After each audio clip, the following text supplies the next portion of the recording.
Hello, my name is Shelley, and I am here to tell you a little bit about who I am. I am currently going to school to pursue my master's in early childhood special education. For as long as I can remember, I've always wanted to work with children. When I was younger, I wanted to be a second grade teacher, and as I got older and worked with different age groups, I decided that I would prefer to work with kindergarten as like my top grade level. Um, I've had many years experience in toddlers, infants, preschool, second grade, fifth grade, sixth grade. But what it comes down to is that my heart is in preschool. I have always loved working with 3 to 5 year olds and watching them grow and develop and change. I am currently enrolled in my master's degree in early childhood special education. I am also working as a self contained special ed preschool teacher, and I absolutely love it. I love seeing my children grow and change and meet their potential. I believe that I have many good qualities that make me a successful teacher. Over the years, my dream has changed. I've reevaluated my dream to work with children. I've worked with so many students. I remember one year where I worked with a little boy who had a trach. He was in foster care, and he had been in foster care for 2 years with no hope in sight. And the school district pretty much had dismissed him and said, he's just going to go into a residential facility. He's never going to accomplish anything.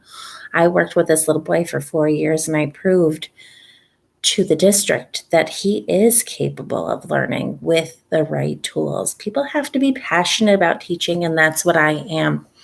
I'm passionate about what I do, making a difference in these children's lives, and not only the children, but also their families. I want families to know and understand that I am here for them 100%.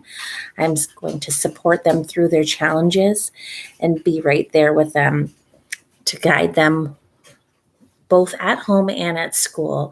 My dream for each child is to succeed, and I want to be there with the families to help them. I'm committed to my students and their learning. I have high expectations for all my students. All of my students, regardless of their diagnosis, can learn and can surpass their goals as long as they have a team of individuals who believe in them and will push them to work harder. It is hard to admit when you have areas where you can improve. I do have a hard time accepting critical feedback. I'm an anxious person by default and tend to dwell on the negative. I know that it is personal, but when receiving the feedback, I need to remember that this is feedback. It's going to help me become the best teacher that I can be. I know that in the past, I've had a hard time where supervisor will come in and say, Shelley, why don't you change your room setup to be this way? And I would always take offense because I felt like these are administrators. They're not necessarily in the classroom. They don't know what would work best. And then I would look at myself like, what am I doing wrong? Why are they coming in here? But as I got older, I realized that it's not necessarily negative feedback or criticism. It's to help me be the best that I can. It's not always easy to hear, but I know that it's coming from a good place. They're not trying to be negative. It's unfortunate that I've worked in negative situations, so I tend to go that route. The school that I work for has expectations for their employees. We must demonstrate professional practices as well as conduct ourselves in a professional manner. Our appearance, how we present ourselves, we have to be dependable, punctual, come to work on time or before, well prepared. That means our lesson plans need to be finished, done online, in the Google Drive so that they are able to look at them at any time, that we follow our lesson plans and our schedules so that if a supervisor comes in to tour the classroom, they will know exactly what we're doing because it will be on the Google Drive.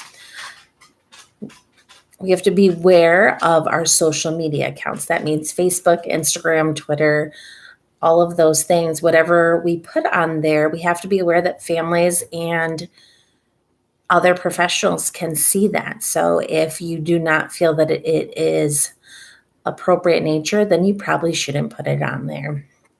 We need to remember to always present ourselves with integrity, professionalism, and have good character. The ability to communicate effectively and professional with both of our colleagues and families.